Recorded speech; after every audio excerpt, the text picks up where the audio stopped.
سلام بچه‌ها، من میسا هستم. خوش اومدین به یک دوشنبه دیگه و یک قسمت جدید از پادکستمون که توی این قسمت من میخوام چند تا از سوالهای پرتکرار دانش آموزان رو بررسی بکنم، بهتون یه جوابهای کوتاه بدم، یه جوابی بدم که بتونه یه ذره مسیر یادگیری زبان رو براتون مشخص‌تر بکنه.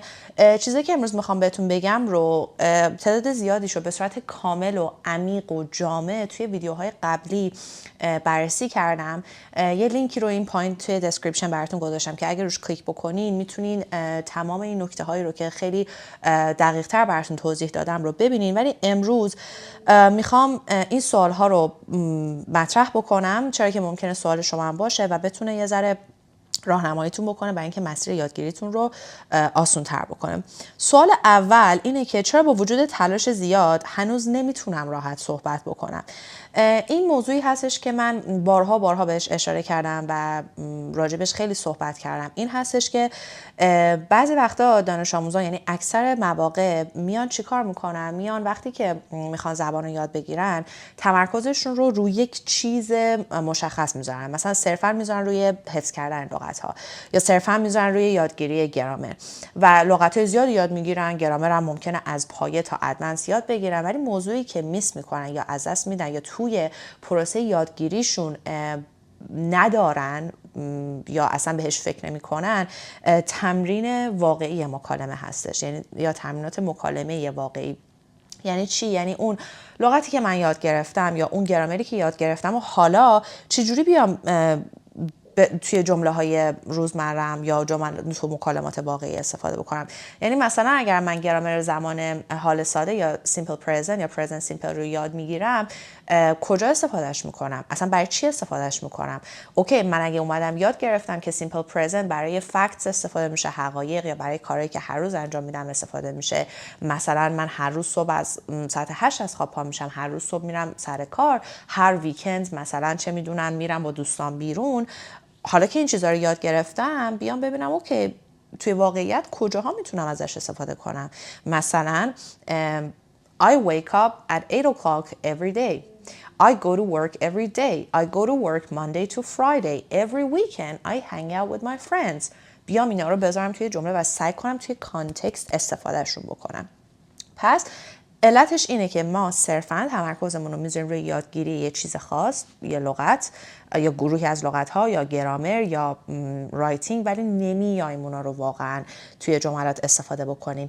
یعنی پسیو دارم یادشون میگیرم، یاد میگیرم، میشنوم، میدونم گرامر چیه، میدونم لغت چیه، ولی نمیتونم استفاده بکنم. پس مغز شما بچه‌ها باید زبان رو کسبش بکنه، که ما یک عبارتی که براش، یا اصطلاحی که براش استفاده میکنیم، لغتی که توی یادگیری استفاده میکنیم، لغت علمیش acquisition هستش و صرفاً learn کردن یا یاد گرفتن نباشه. acquisition یعنی کسبش بکنی، نه صرفاً یاد بگیری. سوال بعدی رو بارها بچه‌ها به مطرح کردم، میسا من چی کار کنم که بتونم لغت‌ها رو فراموش بکنم، لغت‌ها رو حفظ بکنم بدون اینکه فراموش نکنم؟ دوباره همینه بچه‌ها. ببینیم، یه بحث اینه که شما لغت رو یاد بگیرین، یه بحث اینه که لغت رو استفاده بکنین. اون استفاده کردن، اون تمرین برای به کار بردن اون لغت توی جمله است که به شما کمک میکنه لغت رو بتونی یادش بگیری، نه که صرفاً حفظش بکنی. یعنی مثلا من اگر یه اصطلاحی رو امروز یاد گرفتم از سریال فرندز یا از هر سریالی یا یه جا شنیدم، مثلا I don't buy it، این اصطلاح رو شنیدم، خب ببینم که اوکی من اینو کجا میتونم استفادهش بکنم. I don't buy it، مثلا you're lying، I don't buy it، داری دروغ میگی، من اصلا نمیپذیرم. اوکی، بیام توی جمله ها قرار بدم در رابطه با اینکه چجوری چه تکنیکی استفاده کنم که لغت یادم نره. میتونید از لایتنر استفاده کنیم که لایتنر تکنیک اسپیس رپیتیشن یا یادگیری با فواصل زمانی مشخصی، که این هم مثلا یه ویدیو کامل براتون درست کرده بودم. اگر نمیدونین چه ابزاری استفاده کنی، یک کوچولو دیگه اگر صبر بکنید، من براتون یک خبر خوبی رو دارم که یک ابزار بسیار مناسب هستش که برای لغات میتونید خیلی ازش استفاده کنید. به زودی منتظرش باشین.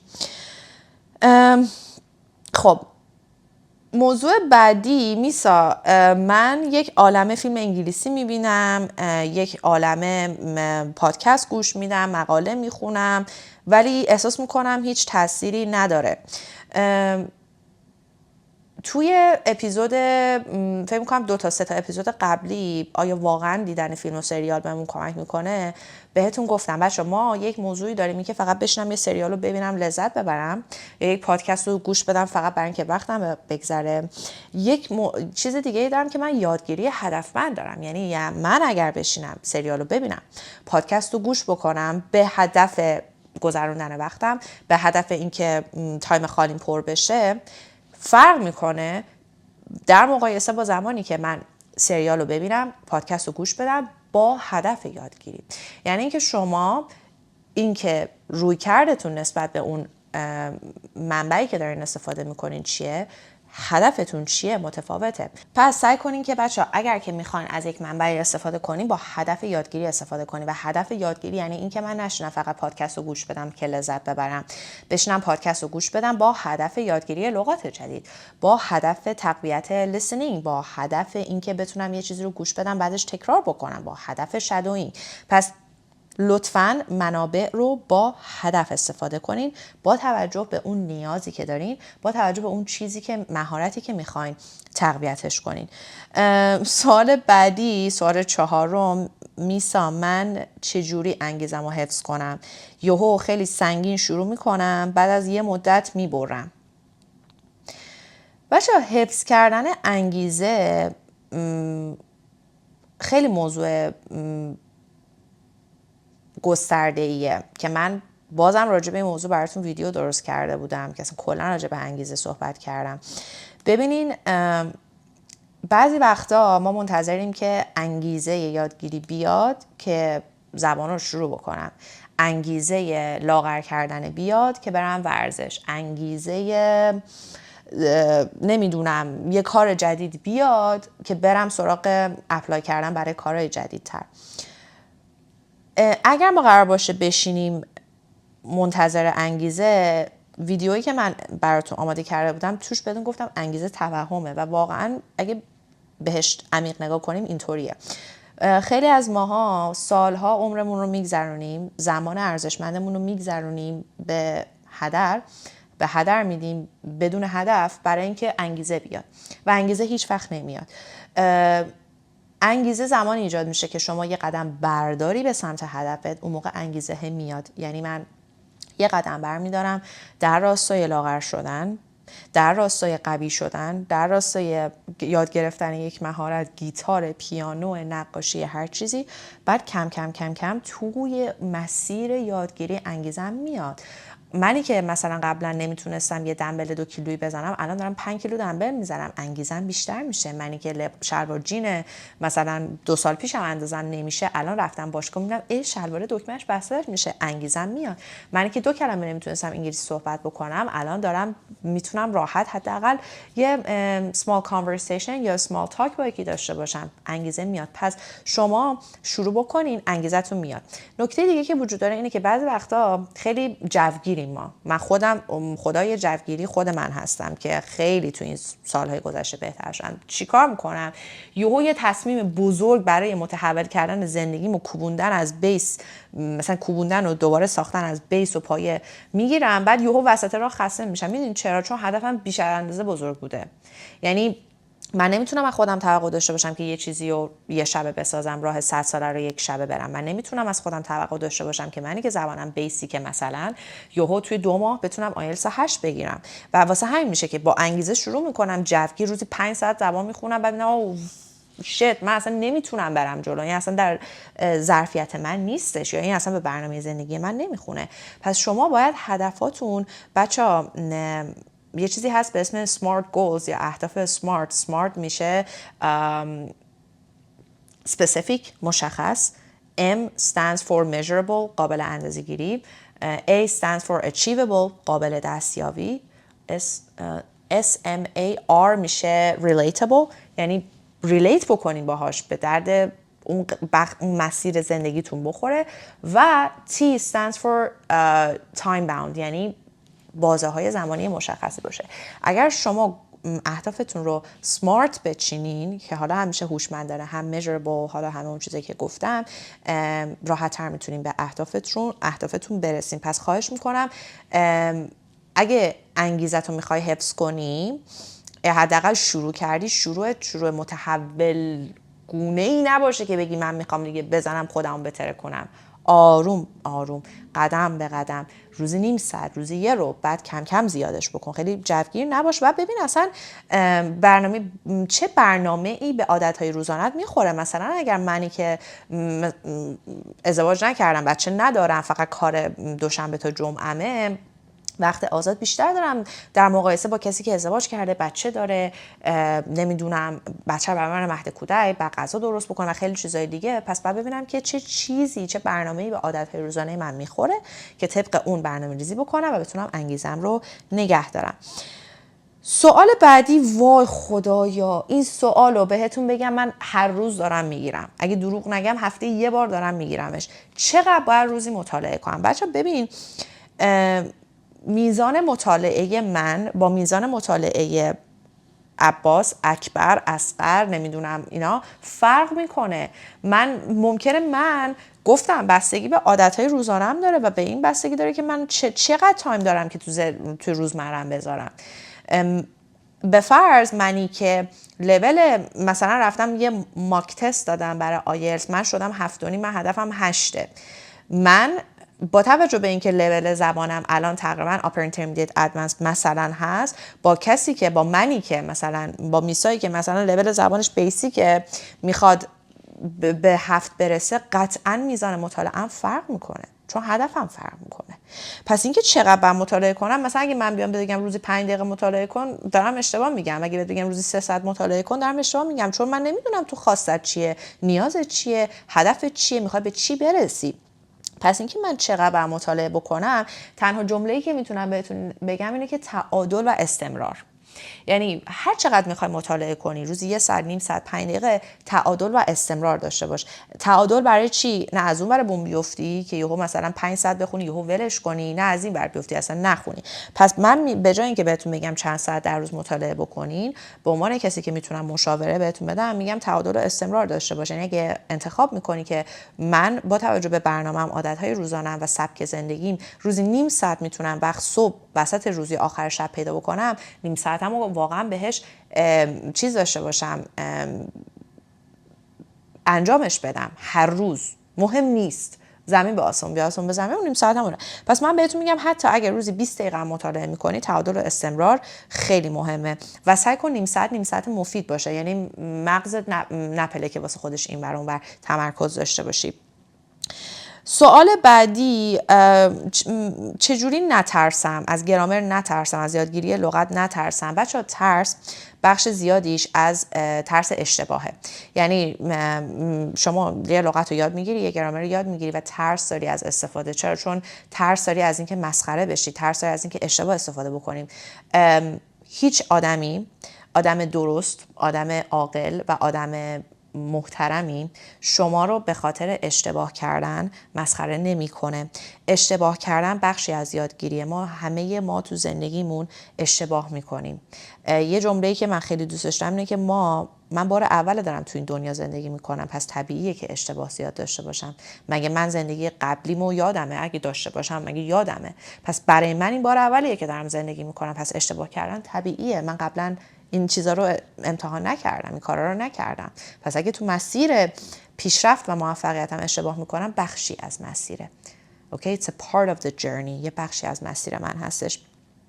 من یه ویدیو براتون خیلی سال پیش درست کرده بودم، اعتماد به نفس صحبت کردن داشته باشم و خیلی میتونه بهتون تکنیک‌هایی یاد دادم که بتونه این اعتماد به نفس رو توتون به وجود بیاره. ولی یادتون باشه بچه‌ها، آدمایی که شما رو به خاطر اشتباهاتتون مسخره میکنن، آدمای پوچی هستن، آدمای ضعیفی هستن، آدمایی هستن که خودشون اعتماد به نفس ندارن و برای اینکه اون خلأ درونی خودشون رو پر بکنن، دیگران رو مسخره میکنن. پس شما سعی بکنین کاملا این آدما رو نادیده بگیرین و به راه خودتون ادامه بدین. مهم نیست هر چقدر اشتباه کردین، مهم نیست. مهمه که اشتباهاتتون رو متوجه بشین و سعی بکنین که دیگه انجامشون ندین یا سعی بکنین که اصلاحشون بکنین. سوال بعدی، میسا آیا باید اول قواعد گرامری رو یاد بگیرم یا مکالمه؟ ببین بچه ها، هیچ اولویت یادگیری وجود نداره. یعنی مثلا اینجوری نیستش که اول گرامر یاد بگیر بعد مکالمه تمرین کن. همه اینا اینترتواین هستن، یعنی به هم وصلن.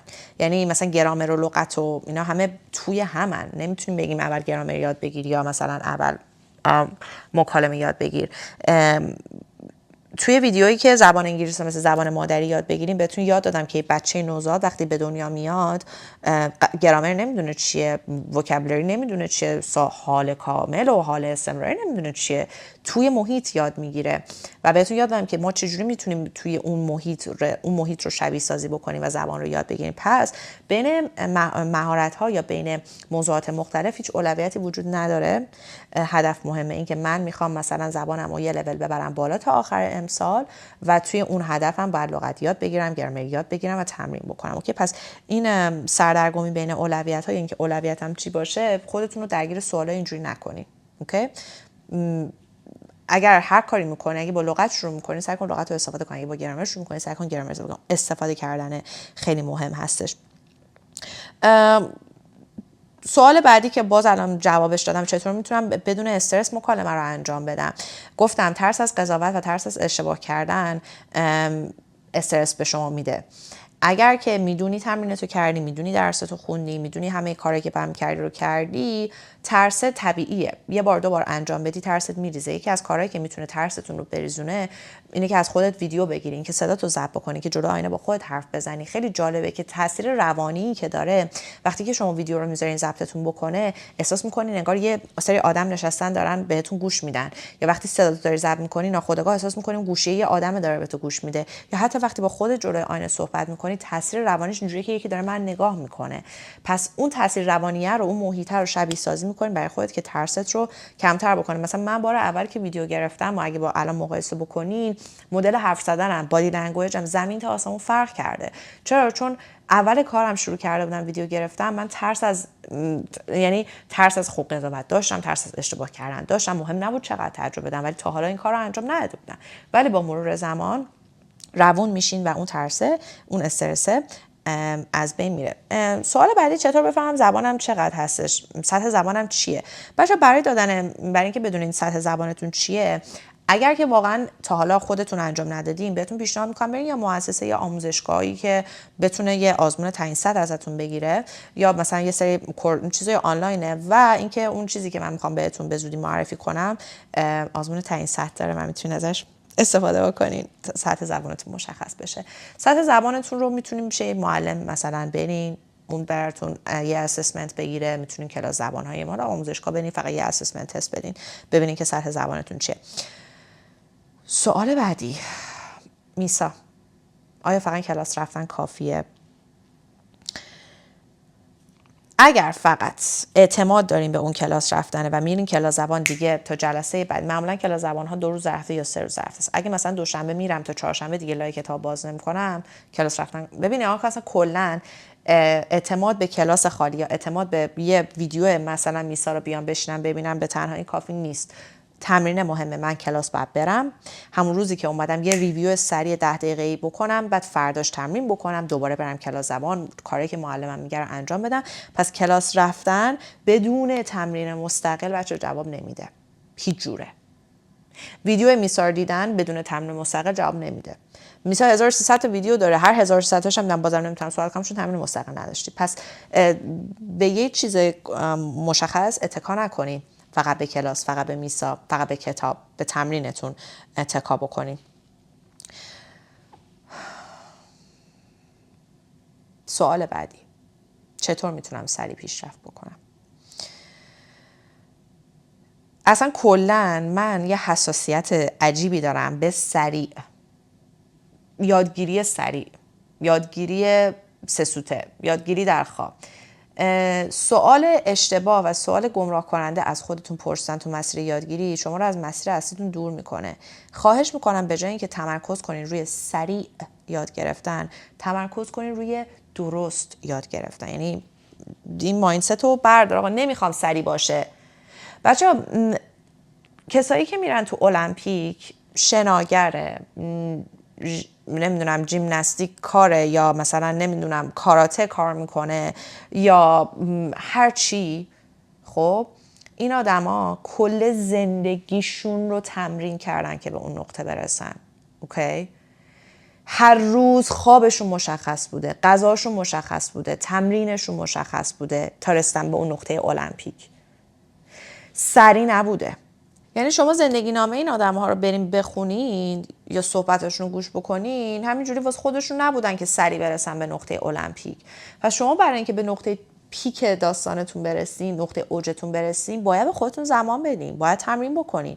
بازم میگم من به جای اینکه بخوام بیام بهتون بگم چجوری سریع پیشرفت بکنین، بهتون یاد میدم چجوری درست، یعنی پیشرفت درستی داشته باشین، پیشرفتتون قابل اندازه‌گیری باشه، چی کار بکنم که پیشرفتم بتونم اندازه‌گیری کنم، ببینم چی رو درست انجام دادم، چی رو اشتباه انجام دادم. ولی اگه بخوام بگم سریع پیشرفت بکنم، اگه واقعا بخوام سوالتون جواب بدم، بگم اگه واقعا دنبال سریع پیشرفت سریع هستی، اولا که سریع و بردار، پیشرفت، دنبال پیشرفت باش. اگه دنبال پیشرفت هستی، استمرار بچه ها، مهمترین چیز استمراره. و من میتونم بگم تو پادکست هایی که راجع به عادتهای اتمی باهاتون صحبت کردم، راجع به نمیدونم هدف صحبت کردم، راجع به همه این چیزای عادی زندگی، روزمره زندگی صحبت کردم، بهتون گفتم چقدر استمرار مهم هستش. چرا بعضی لغات رو نمیتونم توی صحبت به یاد بیارم؟ داستان اکتیو پسیو وردز هستش بچه‌ها، وکابولری هستش، یعنی لغت‌های پسیو به اکتیو تبدیل نشدن، یعنی لغت‌ها تو ذهنتون پسیو موندن، هیچ وقت اکتیو نشدن. چرا؟ چون هیچ وقت سعی نکردم که تو جمله‌های خودم استفاده کنم، هیچ وقت اون تمرینی که تمرین پروداکشن رو نداشتم، تمرین آوتکام رو نداشتم، آوتکام بیس لرنینگ نداشتم، یعنی یاد گرفتم ولی نیومدم لرنینگ رو تبدیل کنم به کسب، به اکویزیشن، که گفتم اکویزیشن زمانی کسب میشه که شما بتونید لغت‌ها رو استفاده کنید. به خاطر همینه که شما نمیتونید لغت‌های پسیو رو به اکتیو تبدیل بکنید. ویدیوشو قبلا براتون گذاشتم، بیشتر توضیح نمیدم.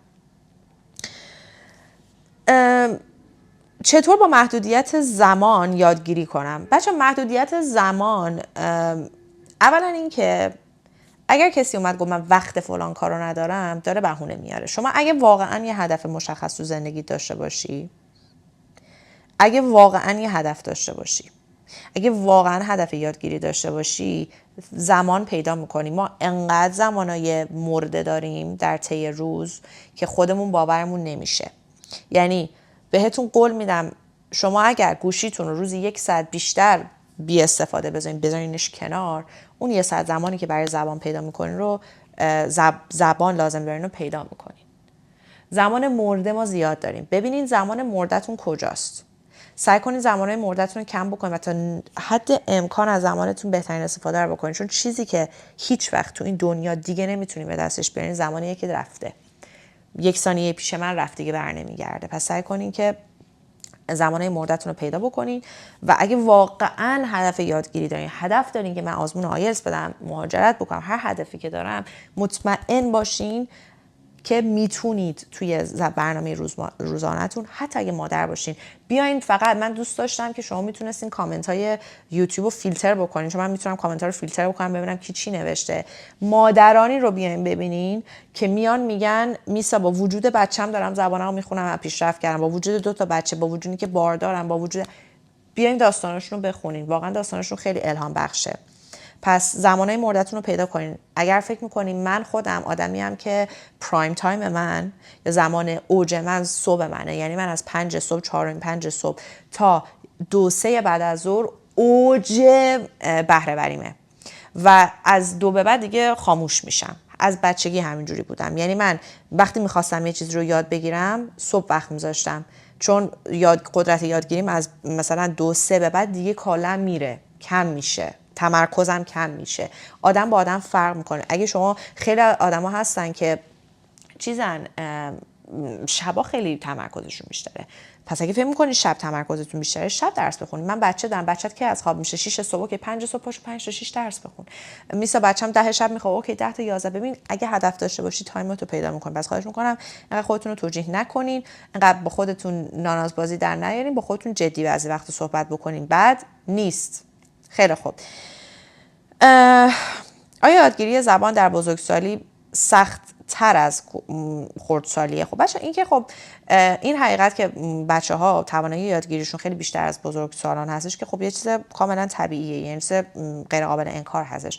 ولی خواهش میکنم به خاطر این محدودیت سنی رو تو ذهنتون وجود نیارین که هی به خودتون تقلا بکنید نه من دیگه 40 سالم شده زمان، هیچ وقت برای یادگیری دیر نیست. اتفاقا اپیزود هفته پیش موضوعش چی بود؟ خیلی از زندگی یعنی موضوع اسم تایتل ویدیو رو هم ولی راجع به این باهاتون سوال کردم که چجوری افکارتون زندگیتون رو میسازه. واقعا همینطوره. یعنی شما اگه هی به خودت بگی من بلد نمیشم، من یاد نمیگیرم، من سنم زیاده، واقعا ناخودآگاه شما رو زندگی واقعی شما چیز میذاره، تاثیر میذاره و شما هی به خودت میگی من چون بزرگم خنگ شدم دیگه یاد نمیگیرم. نه، هیچ وقت برای یادگیری دیر نیست. خواهش میکنم محدودیت سنی واسه خودتون ایجاد نکنید. سوال بعدی، چطور بر خجالت غلبه کنم؟ که این همون داستان ترس و اعتماد به نفسی که براتون توضیح دادم. سوال بعدی، چقدر باید در روز لغت جدید یاد بگیرم؟ روزی 15 تا لغت کافیه. بچه ببینیم، کمیت مهم نیست، کیفیت مهمه و این مهمه که شما آیا لغتایی که یاد گرفتین رو بتونید توی جملاتتون استفاده کنی یا نه. مثلا اگه داری روزی 15 تا لغت یاد میگیری، منم ازت میپرسم معنی فارسیشو دو میچینی پشت سر هم به من میگی، ولی وقتی بهت میگم اوکی یه دونه از اینا رو تو جمله استفاده کن، فریز میشی، چیکار کنم؟ این به درد نمیخوره. پس سعی کن هر چند تا لغت که در طی روز یاد میگیری، یه دونه، دوتا، مهمی نیستش که اون تعدادش مهم نیست. مهم اینه که آیا واقعا تو رو یاد گرفتی که بتونی تو مکالماتت استفاده کنی. اگه 2 روز دیگه خواستم سر کار بگم، تو رایتینگ هم بنویسم یا مثلا تو اینترویو به کار ببرم، من بلدم این لغت رو درست استفاده کنم تو جمله. پس یاد بگیر که لغتی که میخونی برات مهم نباشه که در انتهای روز 10 تا خوندم یا 15 تا. برات این مهم باشه که چقدر عمیق یادشون گرفتی. سوال بعدی، چطور میتونم مهارت نوشتن رو تقویت کنم؟ بچه مهارت نوشتن برای من یکی از ضعیف‌ترین مهارتام. یعنی من از بچگی از انشا نوشتن متنفر بودم و بین خودمون باشه ولی بعضی وقتا انشاها میدادم مامانم یا بابام بنویسن چون اصلا نمیتونستم چیزی بنویسم. ولی شما میتونید با یه سری کارها در طی روز کم کم به ندرت مهارت نوشتارتون رو تقویت بکنید. مثلا هر روز آخر شب میتونید توی نوت گوشیتون یا یه دفتر خوشگل بگیریم واسه خودتون از شهر کتاب. من عاشق شهر کتاب رفتم، یعنی واقعا اینجا هم یکی از یه فروشگاهی هست اسمش ایندیگوه، یعنی من عاشق ایندیگو ام، فقط برم خودکار کتاب بخرم، خودکار دفتر بخرم. یه دفترچه خوشگل واسه خودتون بگین با یه خودکار هر شب روزتون رو خلاصه نویسی بکنین که مثلا روز رفتم سر کار، میتینگ داشتم، بعد این اتفاق افتاد، بعد دوستم زنگ زد، یه خلاصه مثلا 3-4 تا پاراگراف بنویسین و کم کم دستتون به نوشتن راه میفته. اگر که نمیخواین بنویسین تو نوت گوشیتون بنویسین. اوکی؟ و تازه مثلا از چت جی پی تی میتونین استفاده کنین، متنتون رو که نوشتین بدین به چت جی پی تی، بگین ایراده گرامریشو برام میگیری، ایراده گرامریشو بگیره. مثلا بدید به چت جی پی تی بهش بگی ببین مثلا من این جمله ها رو تیکه تیکه چسبونم، من میتونی خوشگل‌تر و روون‌تر بهم بگی، حالا راجع به میتونم ویدیو جداگونه براتون بسازم. پس اینجوری میتونین مهارت نوشتنتون رو تقویت کنین. یه چیز دیگه هم که خیلی مهمه و من بهش اشاره کرده بودم قبلا، اینه که بعضی وقتا شما میتونی یه تمرینی که انجام میدی رو 2 تا تارگت بزنی یا 3 تا تارگت بزنی. مثلا یعنی چی؟ یعنی مثلا من دارم پادکست گوش میدم، هدف این دارم گوش میدم که نوشتارم مهارت شنیداری تقویت بکنم، ولی بعدش که کاغذ برمی‌دارم میگم سامری این پادکست چی بود، خلاصش مینویسم. این at the same time که من شنیداری تقویت کردم، دارم رایتینگم هم انگار تقویت میکنم. اوکی؟ پس این کارم خلاصه نویسی هر پادکستی که گوش میدی یا هر مقاله‌ای که میخونی خلاصه نویسی کردن کلا خودش این میتونه شروع مناسبی باشه برای اینکه آماده بشی برای رایتینگ تسک 1 یا تسک 2 آیلتس که حالا مثلا جنرال تسک 1ش نامه نویسی و اینجور چیزاست. مثلا یه ایمیلی بزنی، نامه بنویس. تسک 2ش راجع به یک موضوعی بس صحبت بکنی که با آکادمیک و جنرال یکیه. تسک 1 مثلا آیلتس آکادمیک بهت نمودار میده، چارت میده، بعد توضیح بدی. این شروع مناسبی میتونه باشه تا بخوای به اون لول برسی. پس سعی کن دوباره توی نوشتن استمرار داشته باشی. روزی 5 دقیقه 2 دقیقه وقت بذاری واسه خلاصه نویسی روزت. و آخرین سوال، چطور متوجه بشم چه روش یادگیری برای من مناسبه؟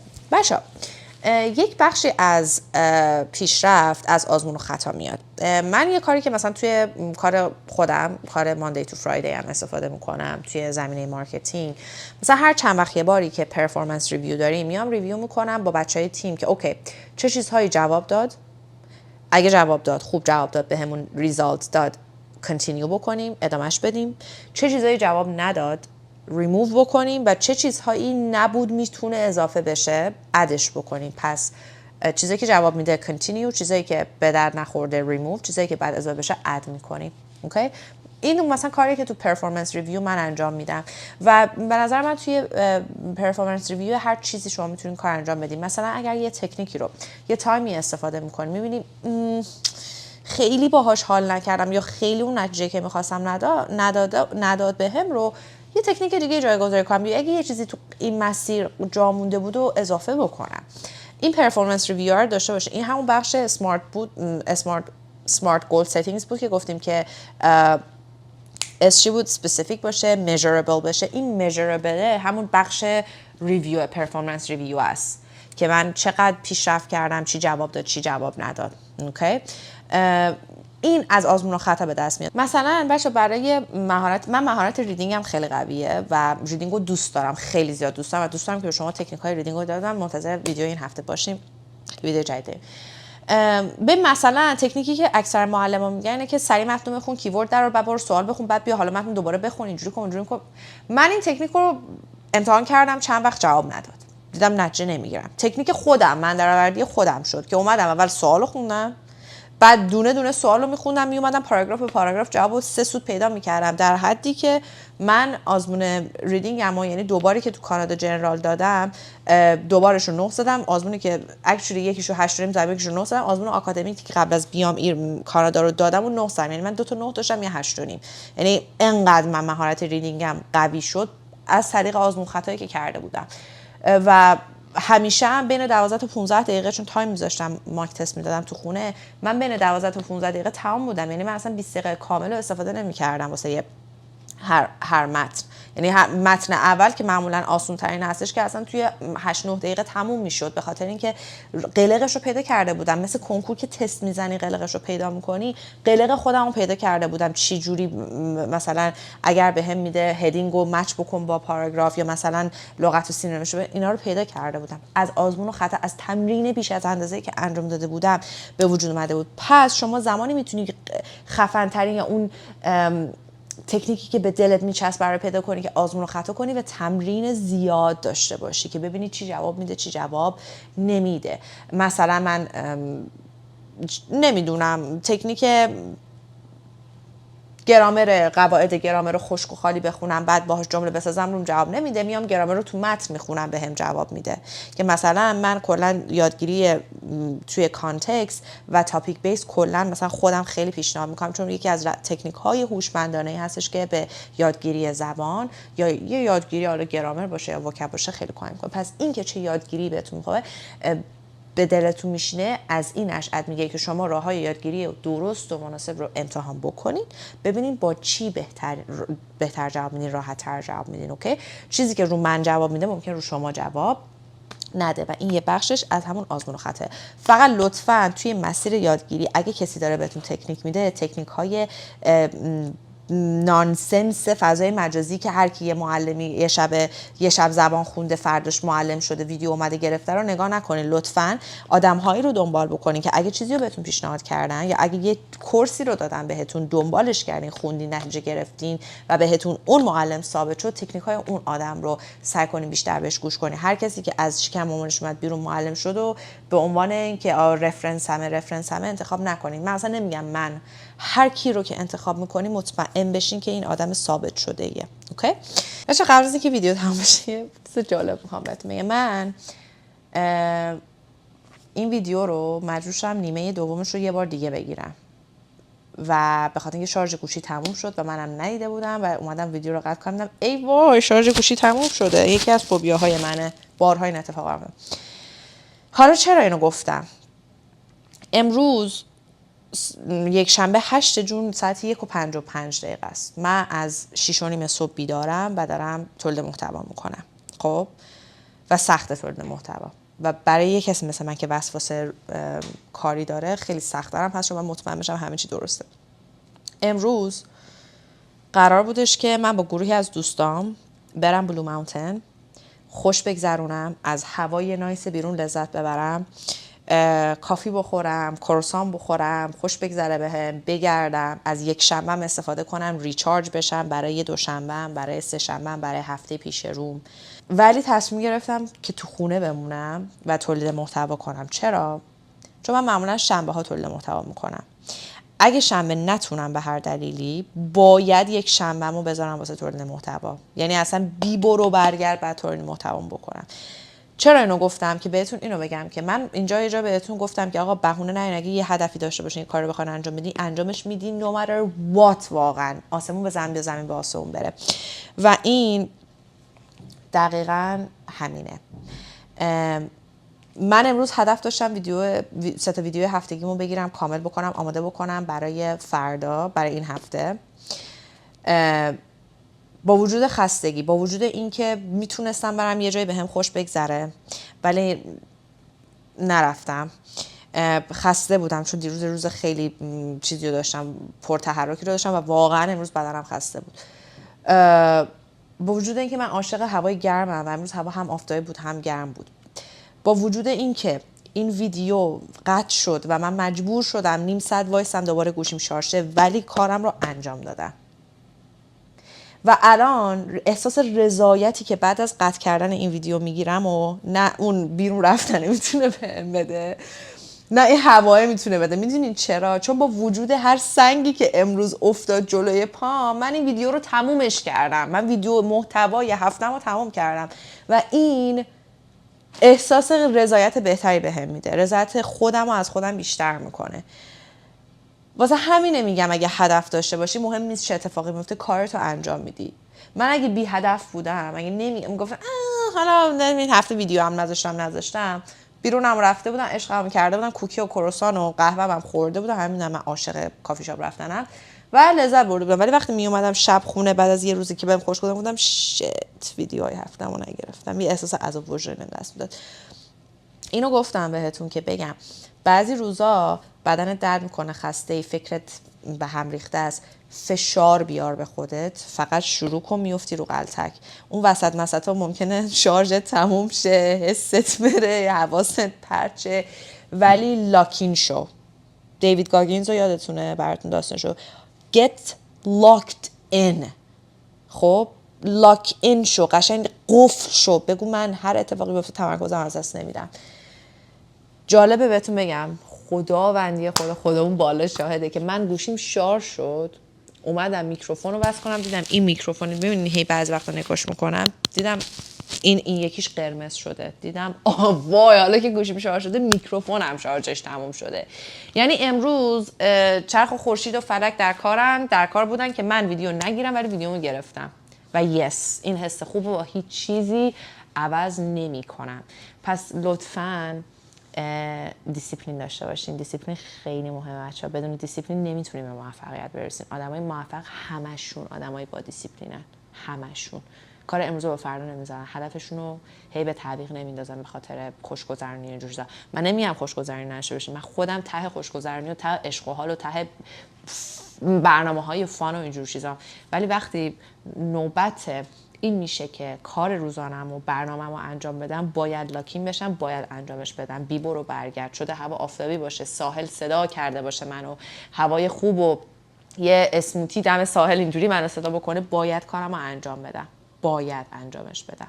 چون اگه برم اونجا برگردم عذاب وجدان میگیرم. اینو گفتم بهتون بگم که این زمان هاست که دیسیپلین رو از خودتون بعد نشون بدین. زمانایی که نمیتونین، حس ندارین، جون ندارین، انگیزه ندارین، این میشه دیسیپلین. برین. امیدوارم که روز خوبی رو داشته باشین. اول روزتونه، روز خوبی داشته باشین، آخر شبتونه. دمتون گرم که شبتون با یک ویدیو مفید بستین. بپرسین سوال هر چی داشتین این پایین برام بپرسین، ازم بپرسین. اگه ویدیو رو دوست داشتین لایکش کنین، کامنت بذارین، با دوستان خودتون به اشتراک بذارین. ببخشید اگه یه تغییر تصویری و موهای من توی از یه جای بعد به ویدیو عوض شد، چون ویدیو قطع شد. ولی مرسی که تا آخرین ویدیو همراه بودین. مرسی از اینکه از بین هزاران کار بیهوده که امروز میتونستین بکنین یه کار مفید برای خودتون انجام دادین که یک قدم به هدفتون نزدیکترتون بکنه. تا یک ویدیو دیگه دوستتون دارم و خدا نگهدار.